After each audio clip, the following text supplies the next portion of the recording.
台湾同性婚姻通过到今已经5冬啊，这边就是发现讲社会对同性婚姻的支持度是创新高，有56.5%。也毋过嘛，发现讲若准家己的囡仔是同性恋，这厝内底50岁以上的时代，大部分拢是袂当接受的。所以民间团体就真希望讲政府呢会当来增加长辈接触性别议题的机会，来改善这个问题。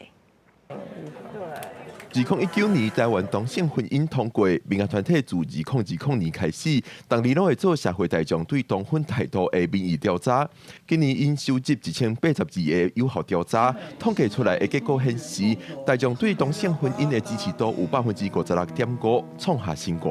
我们可以看到近5年，就是关于比如说同性婚姻的支持度、跨国同婚跟共同收养的支持度，从2020年这个同性婚姻的支持度是41%。 然后到现在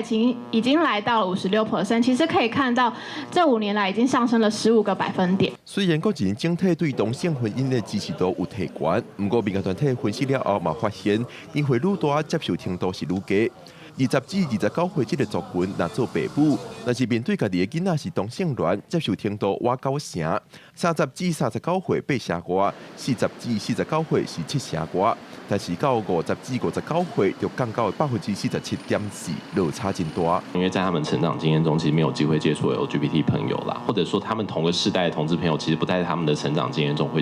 不太会跟同辈分的朋友出轨。我们自己的工作经验会发现，很多地方的老年的长辈们，其实对于同志，他们很多是来自误解。可是当有机会让他们接触多一点比较柔性的教育宣导内容之后，他们是可以理解这件事情的。对，而且那个态度的转变也是明显可以看得出来。 民间团体表示，少年学生囡仔有性别教育法帮助因了解多元性别，但是已经离开校园的大人，就较无机会了解相关的议题。民间团体表示，因伫地方办性别宣导，发现时代经过因的解说，对相关的议题接受程度其实真高。民间团体希望政府会当伫长辈接触性别意识这个议题加强推动。记者郭文林、永凯台北报道。